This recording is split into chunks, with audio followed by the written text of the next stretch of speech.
episode 2 of Man to Man, Love Your Mind series. I wanted to create a space when I did this. I wanted to create a space where brothers could come and talk openly and candidly about our mental health. It's something that we don't often talk about. Matter of fact, we don't hardly ever talk about it. So I wanted to create that safe space where we could do that. And because I've had mental health challenges, I wanted to just not only use my platform to do wonderful TikTok videos or anything like that, but I wanted to use it to make a change and make a difference. So I decided, let's do something.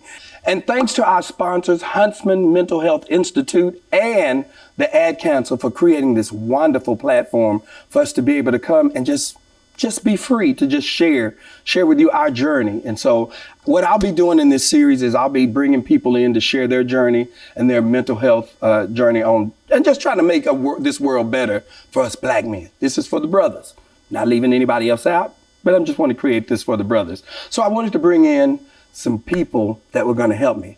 I wanted to bring in a specialist because I wanted to bring in a brother with some paper. Somebody got that paper, that's been to the school, because I didn't get to do it. But we brought in somebody that did. Y'all, this guy, he's a psychologist, he's a minister, he's an author, he's an all-around good brother, has his PhD from Michigan, also graduated from Morehouse.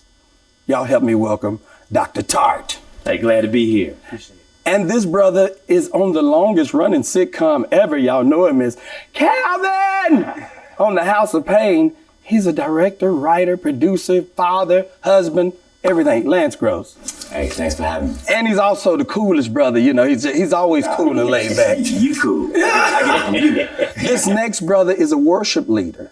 He's a worship leader, a writer, producer, singer, actor, speaker, author, and he comes from a long line of family speakers.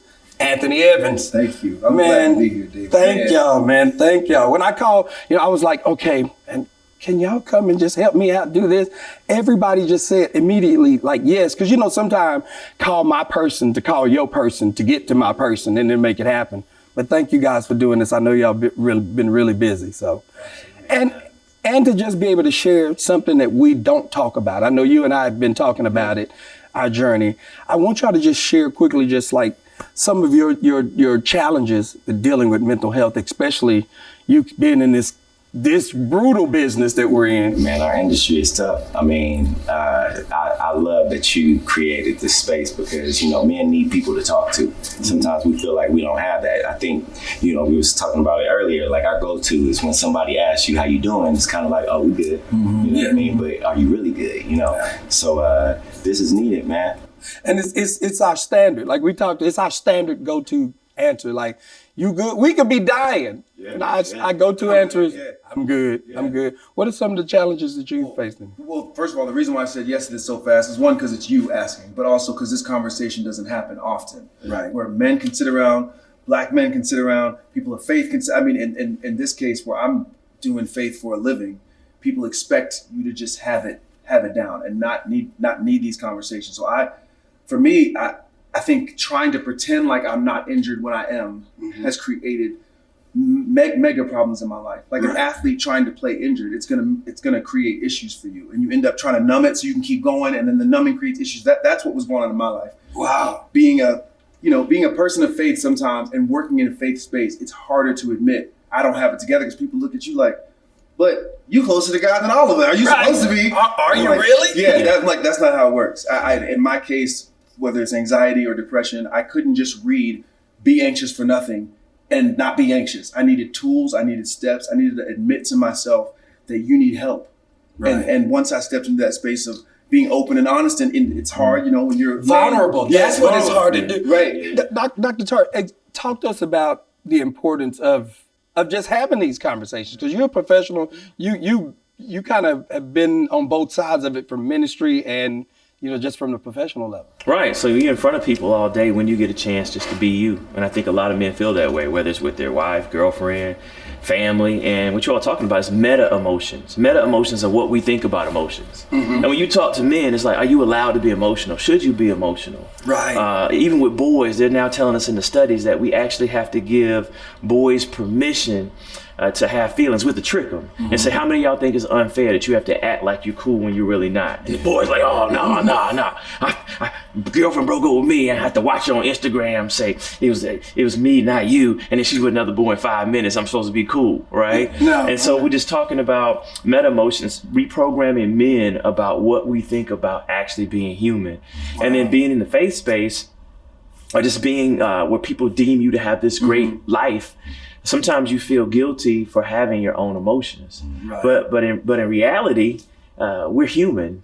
We're human, Wow. right? We're human, and when we deny our emotions, they come out in all these dysfunctional ways.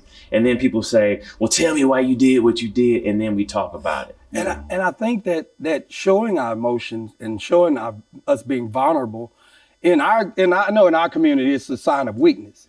Why is that? Why is because I cry. I don't mind crying. Yeah. That's interesting because, like my father growing up, I probably only seen my father cry maybe 3 times. And my son, the conversations that I'm having with my son's only 5, but I'm instilling in him like, yo, it's okay to have emotions and feel away and cry as a man. You know what I'm saying? So it's interesting that you brought that up, because it's like, I was raised, you bottle your emotions. Tough And up. now I'm trying Don't be to no punk. show my son that's not the Which way. is great that you're starting now. Yeah, absolutely. Yeah, because and I was sharing with some guys at a seminar I was at, and I was like, some of you have never seen your father cry, and some of you are passing that on to your sons. Right. Don't cry, keep it in, Yeah. and it's terrible that we have to hide our emotions to show so we can feel like I'm strong. Yeah. Exactly. Emotions to me, sorry, I didn't mean No, to you're interrupt. good. Emotions are indicators. It's like if your check engine light came on in your car, to tell somebody to ignore your check engine light is saying, I'm setting you up for a breakdown later. That's going to cost you a lot. Like sometimes the check engine light comes on just because you need a quart of oil. If you ignore that, you're going to need to replace your engine. And we have taught people to ignore the check engine lights. That's when you say it that way, it's wild to me. Why would our culture say ignore what life is trying to tell you? Yeah, I mean, so it's this whole machismo when it comes to men, right? But we have to reprogram it. We think about Jesus. Jesus wept. And we see so many prophets and so many disciples in the Bible that showed emotions. And somehow we figured out that we're not supposed to show emotions. But what happens when we bottle it up? It's like cancer. It metastasizes. It's toxic. Then it starts coming out in depression. See, he got deep on. He said it metastasizes. Metastasizes. You know what I'm saying? You see how he threw that out on there? He said, I'm a doctor. I'm a doctor. I'm metastasized. No, people get cancer though. Right. They get like, okay, ignoring stage 1, ignoring prevention, and metastasizing, and it gets worse. When we start thinking about mental health, we don't look at it that way. Right. We know as mental health practitioners that people come in and especially men start unpacking all of these traumas. We call them ACEs, adverse childhood experiences. So the first time you usually sit down with a brother, it can even be a teenager, and they start unpacking 4, 5, 6 things that's happened in their life they've never talked about. But what do you see? The behavior. All right, you see infidelity, you see fighting, you see depression, withdrawal, sleeping too much, overworking, being a workaholic, just put it to the side and keep going. We call that John Henryism. You just keep going, right? That is crazy because like we all use different things I know when I was going through my depression, I know some people drink it off, some people smoke it off, some people go out and fight women. Mine was like, let's go to work. Let's just work. And I just work. And I think another time we're talking about emotion, I think another thing we do is sometimes we pick the wrong emotion. And I think our go-to as men is anger. Anger's the easy I'm one. pissed off and I'm mad. Irritable. And sometimes, like I know I had one instance where I used the wrong emotion. My feelings were real hurt, but because I didn't want him to know my feelings were hurt, I just lashed out like, I'm mad. I really should have said, that really hurt me. Right. And I've learned through therapy, there is nothing wrong with therapy. That's something we really need to get into. I found through therapy, we got to know which emotions to check into, to tap into, and be honest with it. Because the easy one, like you say, is anger. But what's underneath it? Right. I'm angry because I got broken up with, so I'm really sad. Yeah. Right. I'm angry because I feel anxious when I should be feeling strong. All right. A lot of times we'll be in the room and saying, I'm not showing up how I want to show up. Right. I'm faking it. I'm going through it, but why can't I feel secure in a room where I want to feel secure? And when you start thinking about therapy, you know, people that do therapy see it totally different. Like, where do you get someone that's not going to judge you? Right. That's going to actually be interested in your life and help you navigate it, right? Biblically, plans fail for lack of counsel, but with many advisors, they succeed. So the way I get men in, I say, yeah, no, you don't need mental health. Just come in and let me be wise counsel like you would a financial advisor or a legal advisor. Let's just focus on your life. And then men are like, yeah, I have wise counsel. So that's what I'm thinking about doing. Right. Like my wife say this, I'm thinking about piping up and saying this, but then I run out of words and she win. I need to go about it a different way. So when men see it as wise counsel, as if they're the CEO of their life and you're responsible for what you say and do, right? Then they're able to access counseling differently when it's framed and marketed totally different. Yeah. And if you look at some of the best, I mean, Michael Jordan had a coach, Serena had a coach, Simone Biles has a coach. They're the best, but they still have somebody watching them perform to give them tips on how they can clean up things or make a swing better, make a shot better. There's nothing wrong to me with having somebody in your life coaching you. I'm about to blow all of that you just said up, because coming from the church, that means you had to go do something like that, a therapist. That means your faith wasn't strong enough. No, it doesn't. See, that's what we get. What drives me nuts is if you're sitting in church and you have a heart attack, they're going to take you to the best cardiologist that they can find. If something's going on with your kidneys or lip, they're going to take you to a specialist. Why is our brain, our mind, our mental health the only thing that we say we have a lack of faith for? Why is that? There's a narrative of weakness that has been set up around therapy. But if you look at it that way, or I mentioned me having a hard time in math class. If I didn't have a tutor, I would have failed. That's the bottom line. There was a book of truths, a book of formulas. I didn't understand it. The tutor's why I passed. To me, a therapist is a tutor to help you understand versus like be anxious for nothing. It's not that easy sometimes. I need tools on how to be anxious for nothing, and that's where therapy comes in. You know what's interesting? They did, we're working with the Ad Council on 3 high-risk groups. You know what one of the top 3 high-risk groups are? What? Ministers. I bet they are. Because you can't say, I'm stressed. Yes. You're like, hold on, you're supposed to be too blessed to be stressed, right? And where can a minister come out and say? But men can relate to that. Where can a father, if everything's on you, if you're who everyone comes to, right? And sometimes we identify as the help.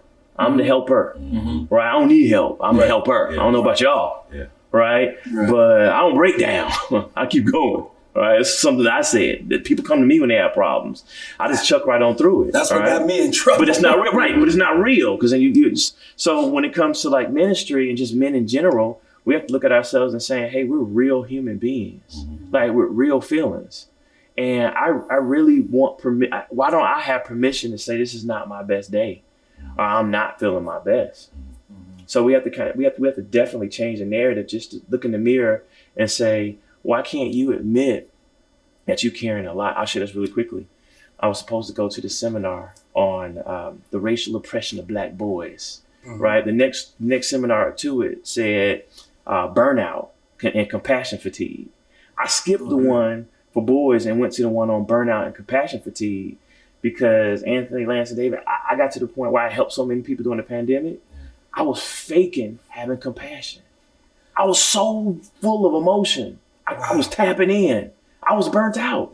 You know how you go through the motions and you try not, you're like, man, I'm going through the motions trying to care. That's not good if you're in the caring profession. Right.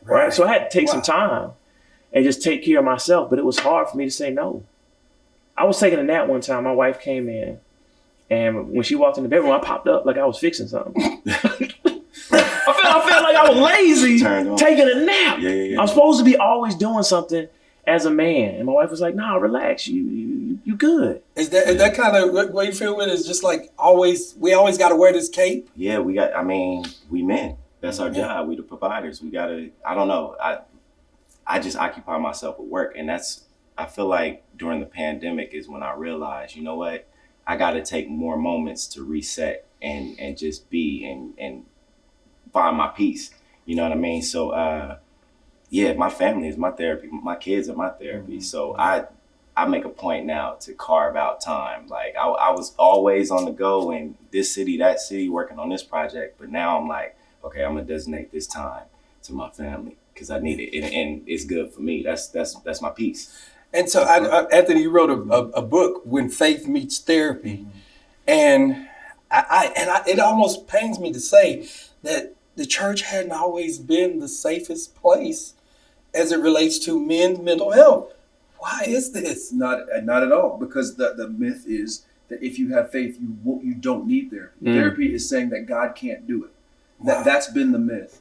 When that's not the narrative. We've discussed that a few times. Admitting that you need help, admitting that you need tutoring, admitting that you need a coach, that there's nothing wrong with that. So I experienced so much over the last 8 years in therapy, and I was sitting in a room thinking, other people need to know this. Like I didn't know Man to Man and Loving Your Mom was coming. I was like, well, we need this to create these conversations. So I just was like, hey, therapist, will you write a book? She's like, I don't think I could do that, but sign these papers and let's write a book. You know what I mean? Wow. I wanted people to be encouraged with that narrative. Yeah, one of the things I really appreciated, about your book and Love Your Mind Today campaign is that it's showing us how to be different, right? So you say, be anxious about nothing. Well, how? There's this cognitive neuropsychologist out, basically talking about how to think. And he says, well, the opposite of doubt is belief. And so as believers, we actually have to train ourselves that when we're thinking, we have to think belief versus doubt, right? So how do you do it? How do you believe in yourself versus staying up all night, being anxious about how something's going to go, right? And giving people, meditation tools, giving people the ability to try things out. We call it like behavioral experiments. Like, let me go in this and see how this going to go first before I start worrying about it. It might be cool. How many times have you worried about something and got someplace and you were straight? Yeah. Right. But you stayed up all night Thinking about it. So, but how do you actually shift to being a better believer? That's what people want. And they talked about, it says in the Bible, therefore confess your sins or your troubles one to another so that they may be healed, because the prayers of a righteous person avails much. Yeah. Basically what that says is we're not talking about what we're going through. How can someone help us? Right. And so for men, again, I reframe it towards you carrying a lot. You're going to make all these decisions with no counsel. You're not going to ask anyone. You're going to make a financial decision with no financial planner. Right. You're not going to even talk to the life insurance person about whether you should get life insurance. Right. You're going to make this decision on how to deal with 3 women in your household or dating in today's age. You're not going to talk to anyone. Right. How does it working out for you? It's not. And so when we say it that way, men want permission to be able to sit down with other brothers and figure out how to handle things so that we can stay strong. And I think there has not been enough platforms or enough spaces, because I was in a situation where there was a bunch of guys who were quote unquote millionaires, and they were all sitting around talking about, I just did this in my business, and I know my business was going under, and I'm just kind of, I'm kind of this real no nonsense, like, no, mine is failing, mine is terrible, and I discovered when I did mine, it's like, oh man, I'm glad you said something, because I've been and just all it takes is one spark to just start a fire. And I think that's what this platform is going to do. It's going to be the spark that's going to start the conversation, and let men know, oh, I can be vulnerable. Okay. But there has to be a safe space, because y'all know all it takes is one shutdown from a brother to feel insecure about it, and I'm gone. Yeah. And I'm gone. And so tell me, how does faith, prayer, and therapy all complement each other? How can we get that to balance out and complement each other? I think, in my case, it's complemented it well. I'm a very emotional person. Like I've the whole thug it out mentality does not work with me, because my emotions rage. So for me, it's helped me to actually put game plans together for what I know is true. Like my faith, especially working in the faith space, there was a point where I was getting on stage and I felt like an actor getting into character to play a role, to sing the songs. Because I was like, y'all don't even believe this stuff right now. But it helped me slow down and get a game plan. Like you mentioned, a financial advisor, that helps you save, and ultimately you can get what you want, and it helps you set up your family for the future. Therapy has done that. It's helped me set up myself and save myself emotionally, which ripple effects out to the people in my sphere of influence. Right. And I think as Black men, if we can look at it that way, this isn't just for us, it's for our kids and the kids' kids in creating a different mental and spiritual and emotional narrative. That's how it's helped me. It's helped me create a different narrative. And you say that because one of the hardest things is, as a comedian, is being in a state of depression and getting up having to make somebody laugh. People expecting that from you. They expect you to say something funny. Oh. I should show them a picture of some of them, but that's but it's just like, say something funny, do something funny, and you're dying. And I said this in an interview one time. The sad thing is, with those of us that are in the spotlight, we're drowning. And the difference between us and somebody else is thousands of people get to watch us drown. And the only way that they know we're going through it or dealing with it is when we're gone. Mm-hmm. Because we're good at covering it. Yeah. We're good. Like, we're good. When we're living, you have to be somebody else. It's the actor with the mask. You know what I mean? It's a lot behind the smile. You'll be surprised that, we look at us because we act and we're out in the spotlight, but what about the guy that goes to work on a 9 to 5 who has to come home and just do it? Yeah. He feeling the same way. It's the same thing. Because he feels like if I break down, everyone breaks down. But the people around can tell that man is moving differently. His wife is concerned about him. His kids are saying, Dad's moving differently. And he's feeling like the best way to deal with this is I really don't know how to deal with it. I just keep going and put on a face. But what you just did, David, by saying, hey, I'm not good, it gives other people, it allows us to, because no one's good. The research says no one's good right now. Right. It's a lie. Instagram is a lie, right? No one's good. Everyone's carrying something, right? And so, like, even in ministry, when people ask me, how you doing? I'm saying, you know what, this is not the best day for me today, but I'm blessed and highly favored. But if you ask me on a scale of 1 to 10, your boy's about a strong 4 right now. About a strong 4. But you know what people do? They say, oh man, that's messed up. Can I talk to you about what's going on in my marriage? And I say, I've set a boundary. I'm like, nah, right now I just said it's a 4, right? On another day, maybe Tuesday, I'm like 8, I can take this in, but right now I'm just doing a me day. And I can't, I'm sorry, hope you're not offended. I had to actually give myself permission. Because I used to set boundaries too strong. Right, I'm gonna ask y'all, I used to set them too strong. I used to give myself away, and then people say, can I talk? I'm gonna be like, damn, then you just hear me say, I don't want, and then they be like, dang, you didn't have to go off like that. Yeah. But because I went too far 2 weeks ago, to by the time someone gets that last nerve, you're too strong. And that could be your kids, it could be your wife, if you're keeping it real. So I had to learn to set property boundaries and say, this is where I begin. That's the key right there, setting boundaries. My therapist, the first thing when I left, my therapist said, the first thing you got to learn to do is be more selfish. And I was like, be more. I mean, I can't help everybody. Because it's just like I got to help everybody. I got to come up with every answer, every question. I got to answer every call. He said, no, you just got to learn to be more selfish. Like, try going out to eat by yourself. I could never do that. What you talking about? No. I go to the movies by myself. No. Me too. I take myself on dates. It was the most, I went and I ordered my food and I ordered it to go. And I remember what he said. He said, just spend some time alone. I sit down at the table with my little burger and say, my little chicken sandwich. I said, I'm a big boy. I can do this. Mm-hmm. I can do this. It came from me just having the tools. So I asked you this. I said it to say this. I asked you the question, why therapy? I say that because in the Black household, what happens in this house stays in this house. Yeah. And brothers back in the day, I'm not going up there to telling white folk my business. Why therapy? Right. Why? Well, psychologically, it's distancing. See, we have to get distance from what happened to us. Mm-hmm. You can, and sisters can relate, they're going through this with us in relationships. We'll get into an argument and we're upset with them, but it's all feels like it's current. We say, I can't stand women, all right? But we're talking about this one woman. So therapy allows you to have distance and actually look at your thoughts and look at your feelings. Again, meta emotions. Mm-hmm. So it's like when I was talking to my daughter, what was going on? It was like, you know what? I really wasn't mad. I was really upset that she did not need me. Right. That's an objective viewpoint, yeah. Right, so when you're talking, it's really like you're painting a picture as you're talking, but really you're looking at it. the magic is not really the therapist. It's really us having someone to pull out our emotions so that we can look at it in a movie. And so you notice it, you're like, I'm noticing right there, because you'll see men start having these breakthroughs. I'm noticing that I really wasn't laid back. I really wasn't timid. I was really afraid of losing it. Yeah.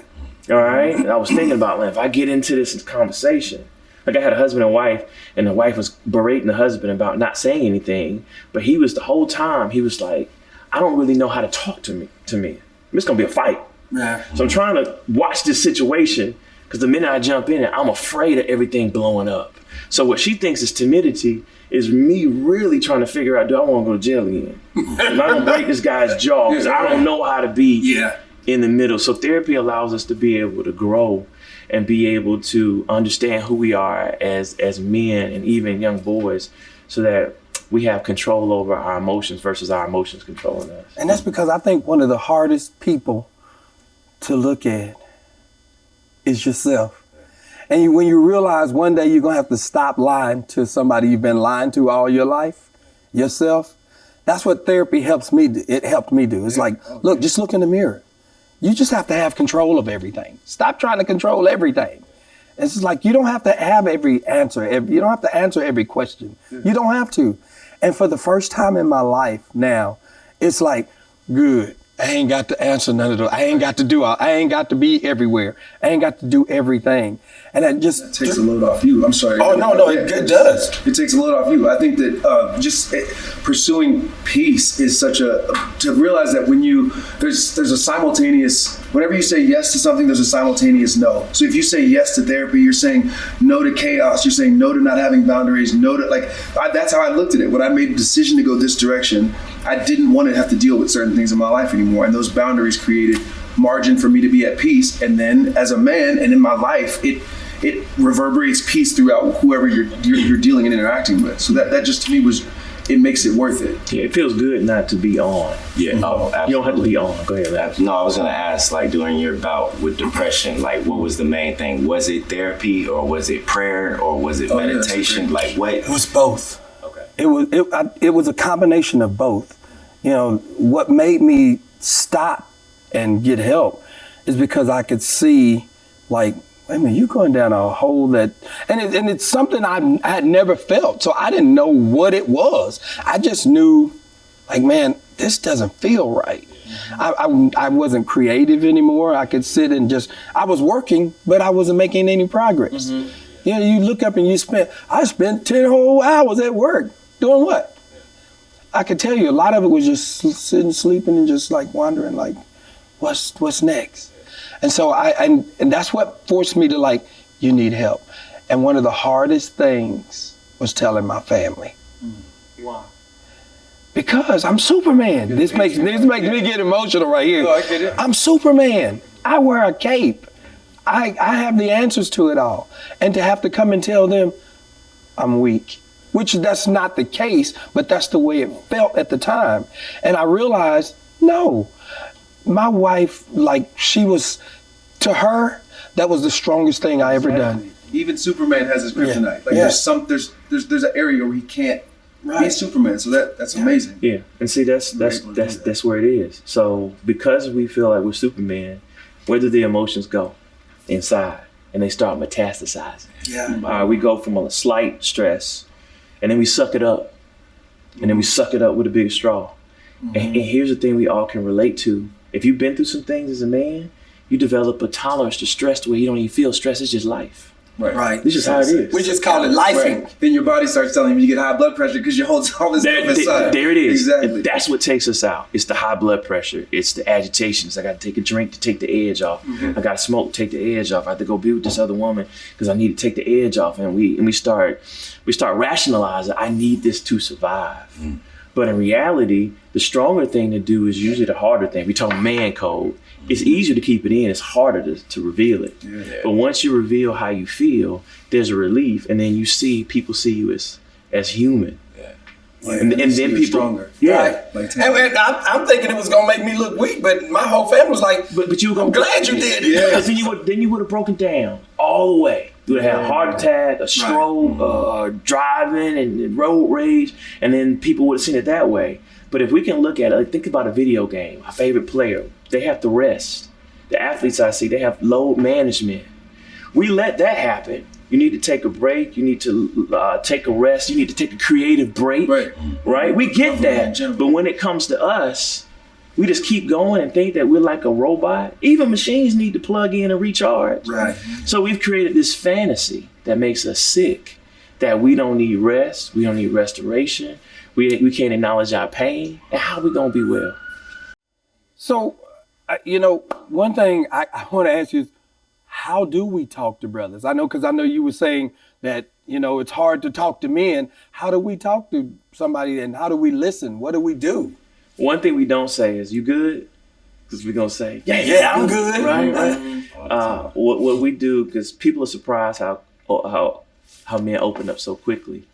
It's called motivational interviewing. And you say, on a scale of 1 to 10 right now, in life satisfaction, meaning how happy you are in your life and with your life, on a scale of 1 to 10, how happy are you? And this is an open and intake conversation for anyone that sees me. And you'd be surprised how many men say 3, 4, 2, 1, 6. Or it depends. I could be a 10 on Monday. Bro, I could be a 3 on Wednesday. Men open up that quickly because men respond to that rating system. Yeah. So that's how you get men. And then from there, you start opening it up to what's working and what could work better. That's actual therapy, because men respond to that coaching. They think you're going to go in and say, tell me about your mom and your dad first off. Right? When you start seeing the man for who he is and say, where are you on a scale of 1 to 10? They're ready to open up because they're coming in ready. Yeah. They're so happy to be there once they see that. I know for me, it's just, I mean, some of the things for me, I always thought therapy was, I'm going to go in and lay on the couch and just get hypnotized or something. No. I mean, because we just didn't know. We didn't hear just seeing movies. Mm-hmm. Right. So what are some of the resources that have worked for y'all? I mean, for me, you know, therapy. Yeah. But, you know, everybody may not have I need more therapy. I mean, I'm sitting here listening to y'all like, man, I need to take my notes down. But my wife pushed me to therapy. Well, she told me to go talk to someone. So, I just need to do more of that. For me, I just recently went on a darkness retreat, because even when I go on vacation, I never disconnect. I've never. So what is a darkness retreat? Is it just a darkness retreat. So we get to pray for. I flew to Oregon.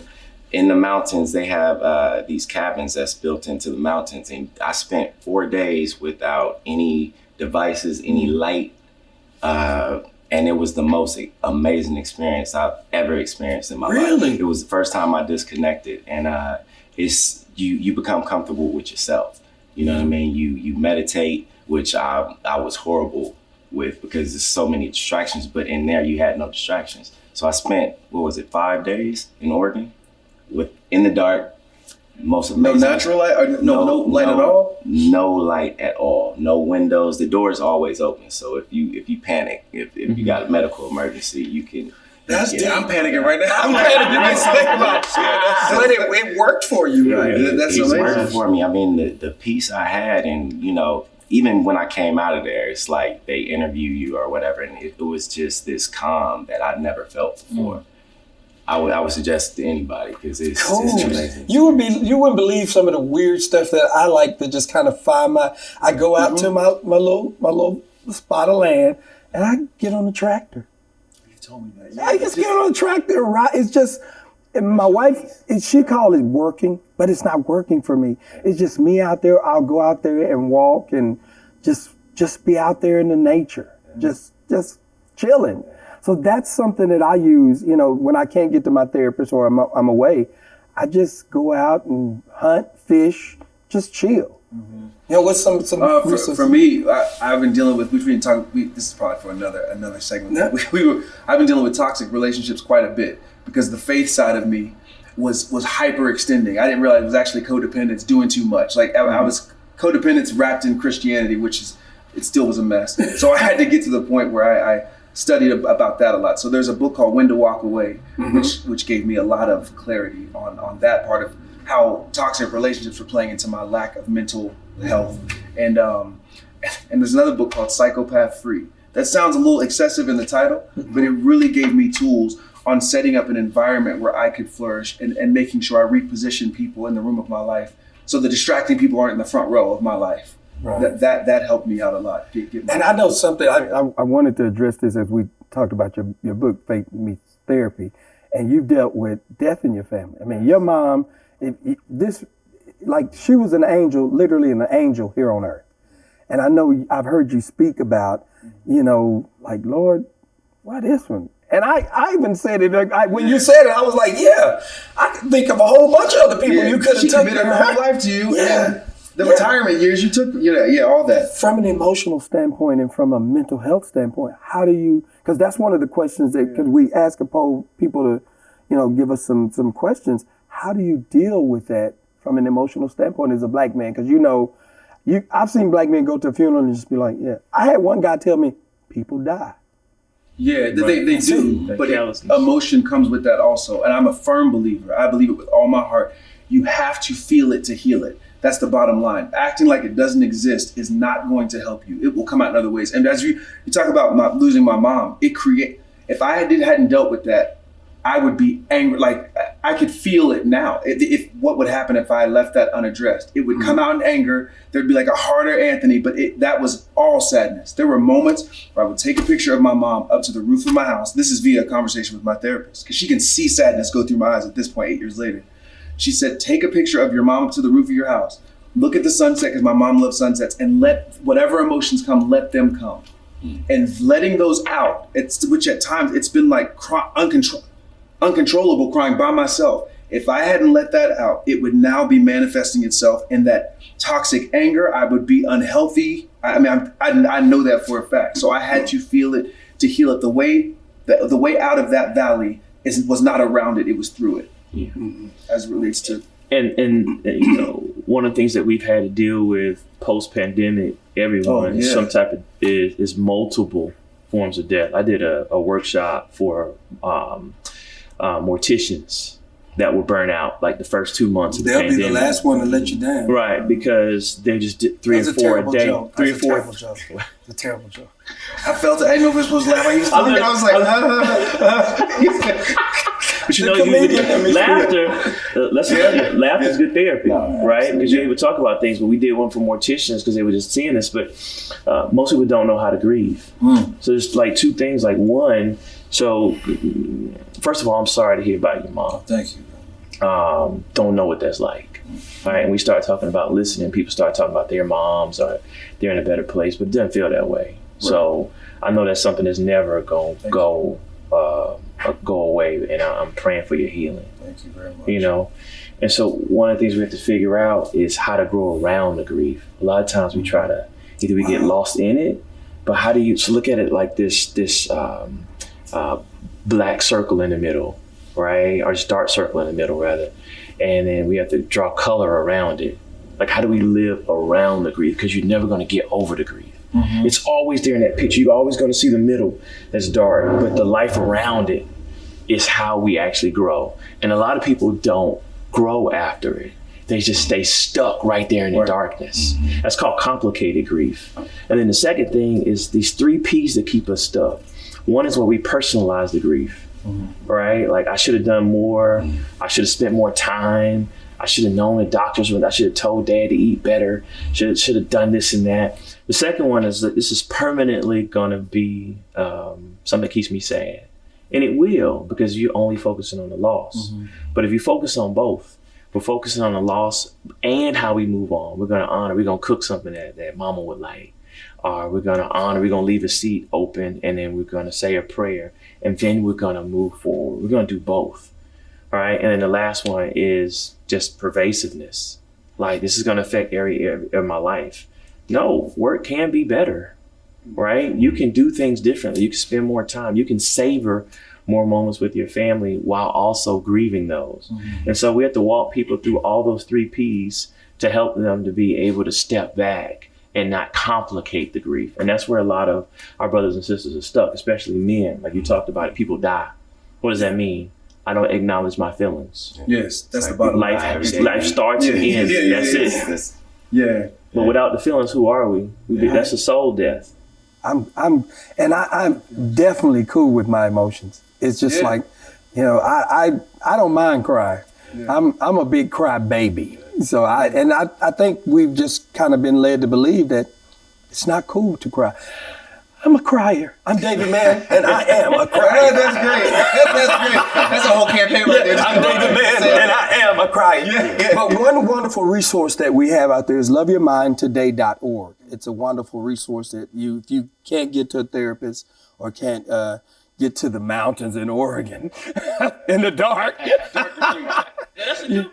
That's a great one. I've never heard of that. I may try it. No, so the darkness retreat, I was talking about meditation. I felt like I was horrible at it just because every time I tried to do it, I had all these mental, like I'm thinking about the job I got to shoot the following week or what my kids are doing in school. But when I was in the dark, it was like a peace that I've never experienced, a clear in my head. Like I wasn't worried about what was going on outside. Like usually I need to check my phone, what's going on Instagram, or did I pick up food from the grocery store for the kids' lunch?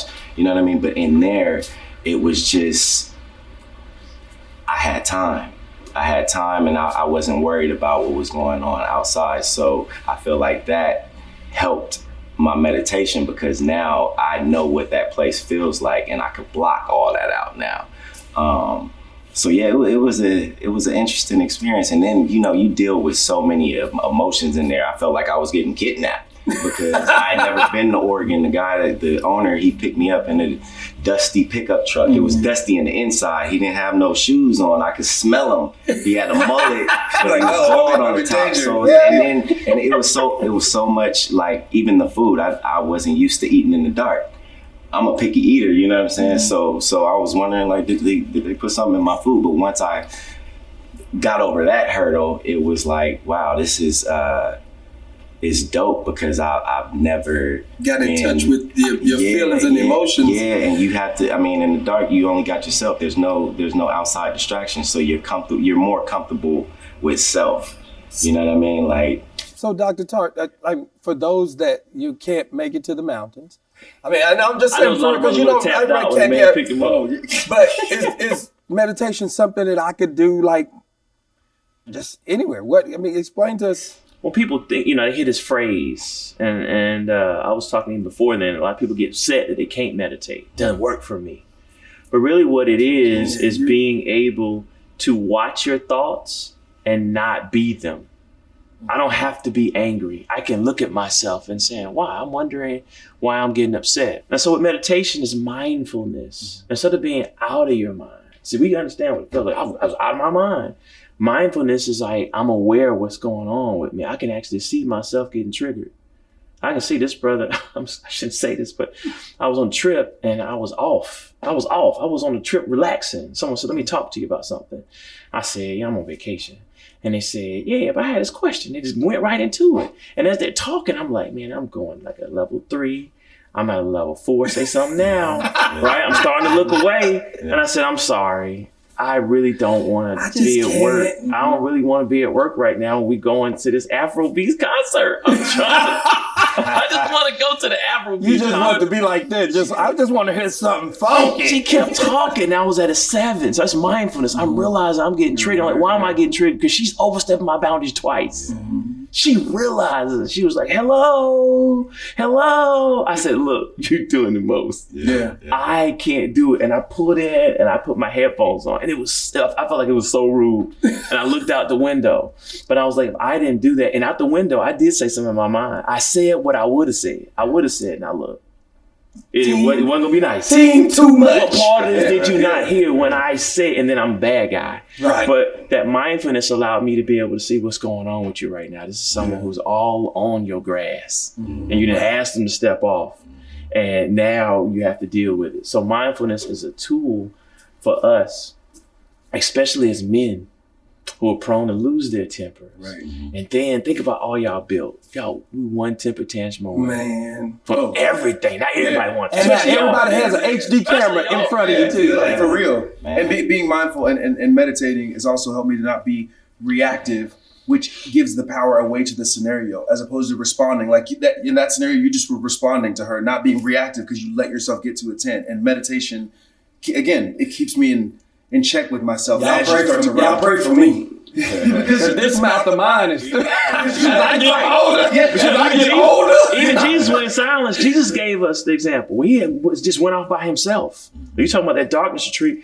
Jesus went off by himself. And when I talked to men, it was like, "What's the biggest mistake?" It was, I'm not gonna say his name, but a mayor. He said, "My biggest mistake, my downfall, was people were always in my face all day, and I never had a chance to sit back and think about how I feel, what's best for me." And I think for men, when do we have permission just to honor me? Like, when's the last time you have fun? Like Lance was saying, when you have last time you just have opportunity just to focus on Lance or Dave and Anthony, not on who people came to worship, not on who you carrying and all the grandkids and all. When do you have opportunity just to be human and say, this is what I want. Where am I going in life? What do I want? Do I like this life? Is this fun to me? And when we don't have that conversation, that's how it seems like it just mounts. And a lot of brothers just want to escape. I just want to escape the thoughts. It's not that I'm super duper sad for a lot of brothers. I just want to not think. I just want to be on my tractor. Right. I just want to sing without worrying about. Because I don't know about y'all, my mind will keep going too. Oh, my mind! I have problems shutting it down, and now I can sit here right now and say, I'm going to sleep. And I'm just so at peace right now with this. That's amazing. I do. I'm just like, hey, I'm going to get me a nap. I'm getting a nap. You ain't got to go to the mountains for a darkness retreat. You can go in the bathroom, you can be on the toilet, cut off the lights, that's your time. It don't matter if it's 5 minutes or an hour. Right. You just got to take that time for yourself. Yeah. See, and that's what we need. And that's saying a lot. Just take some time for you. Yeah. Man, I wish we could have another hour of doing this. Man, Dr. Tart, thank you. Man, thank you for just sharing insight. Lance, thank you for taking us to the mountains. Thanks for having me. Anthony, we really appreciate you, man. Faith meets therapy. Thank you, guys. We aim to do a whole lot more of these episodes, but before we do them, we want to know what you think. We want to know what your thoughts are. Want some questions that you may have. So scan the QR code, answer a few questions, and I'm telling you, we do read them. So we want to know. So when we start, gathering episodes, we'll know what to talk about. We'll know who to bring in, and so we'll have the subject matter that you really want to hear. I want to thank our sponsor, the Huntsman Mental Health Institute and the Ad Council for the Love Your Mind campaign. Thank you guys so much for creating this wonderful space. And for some more amazing mental health resources, go to loveyourmindtoday.org. And just remember, love you and love your mind. God bless.